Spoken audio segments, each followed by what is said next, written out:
लिखित पेपर में पास, इंटरव्यू में फेल।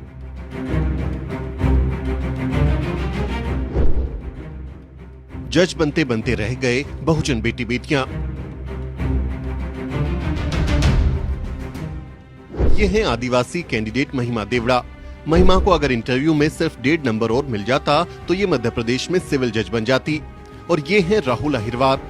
अगर इन्हें इंटरव्यू में सिर्फ आधा नंबर और मिल जाता तो ये भी मध्य प्रदेश में सिविल जज बन जाते। महिमा और राहुल जैसे सैकड़ों SC/ST कैंडिडेट्स जज बनने के अपने सपने के साथ ही रह गए। मध्य प्रदेश में MP सिविल जज junior division entry level exam 2021 का रिजल्ट घोषित हो गया, लेकिन रिजल्ट घोषित होने के बाद से ही इंटरव्यू लेने वाले बोर्ड पर जातिवाद के गंभीर आरोप लग रहे हैं।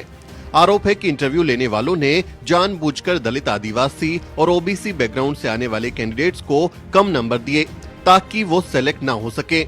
इस बारे में OBC महासभा के राष्ट्रीय प्रवक्ता डॉक्टर आनंद राय ने फेसबुक पर जानकारी साझा की।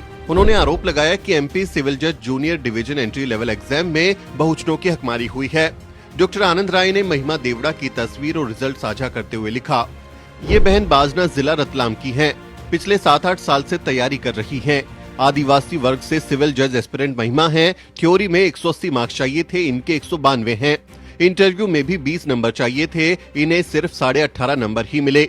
चयन से वंचित रह गई। कुल 114 पद स्वीकृत किए गए थे, लेकिन सिर्फ 5 लोगों ने क्वालिफाई किया। 109 पद खाली रह गए। लगातार 3 साल तक यदि योग्य उम्मीदवार नहीं मिले तो ये पद सामान्य यानी UR से भर दिए जाएंगे। ST के लिए न्यूनतम मार्क्स का क्राइटेरिया 45% है। इस हिसाब से 450 में से 210 मार्क्स में चयन हो जाना चाहिए था, लेकिन इंटरव्यू में अलग से 50 में से 20 लाना अनिवार्य था, इसलिए महिमा चयन से वंचित रह गई। रास्ता ये है कि परसेंटेज के बजाय परसेंटाइल निकाले जाएं और नए सिरे से मेरिट बनाई जाए।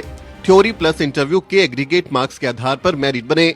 अलग से इंटरव्यू में पास होने की अनिवार्यता खत्म हो, इसके लिए राज्य सरकार की ओर से SG और AG हाई कोर्ट में SC/ST छात्रों का पक्ष रखें। यानी डॉक्टर आनंद राय कह रहे हैं कि इंटरव्यू में फर्जीवाड़ा हुआ है। आरक्षित वर्ग के लिए 114 पद थे, लेकिन सिर्फ 5 को ही क्वालिफाई दिखाया गया। जिन लोगों ने इंटरव्यू दिया उन्हें कम नंबर देकर रेस से बाहर कर दिया गया।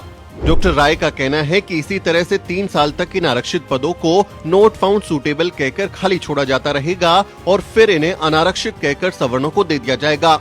सागर जिले के अत्यंत मध्यम वर्गीय परिवार से ताल्लुक रखने वाला राहुल इंटरव्यू में मात्र आधे नंबर से सिविल जज बनने से चूक गया, जबकि वो LLB और LLM है, यानी उसके पास न्यूनतम शैक्षणिक योग्यता है, लेकिन उसके बावजूद उसे पूरे नंबर इंटरव्यू में नहीं दिए गए।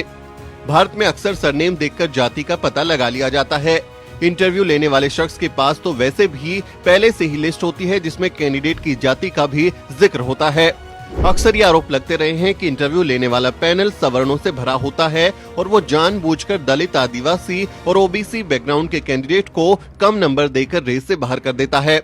सुखदेव थोराट की एक रिसर्च रिपोर्ट कहती है कि अगर इंटरव्यू में कैंडिडेट के नाम की जगह सिर्फ उसका रोल नंबर दिया जाए तो SC/ST OBC को ज्यादा नंबर मिल सकते हैं, क्योंकि पैनल को उनकी जाति के बारे में नहीं पता होगा। भारत एक जाति प्रधान देश है और आपकी जाति से यहाँ बहुत कुछ तय होता है। ऐसे में वंचित वर्गों की हिस्सेदारी को मुकम्मल बनाने के लिए इंटरव्यू की प्रथा को खत्म कर देना चाहिए। जब लिखित परीक्षा में वंचित वर्गों के छात्र पास हो रहे हैं तो फिर एक ही पैटर्न में वो इंटरव्यू में कैसे फेल हो जाते हैं, इस बात का तो जवाब दिया जाना चाहिए। इस बारे में आप क्या सोचते हैं, कमेंट करके जरूर लिखें। आपसे अपील है कि इस वीडियो को अन्य लोगों के साथ शेयर करें और हमारे चैनल को सब्सक्राइब करना ना भूलें। Bureau report, the News beat.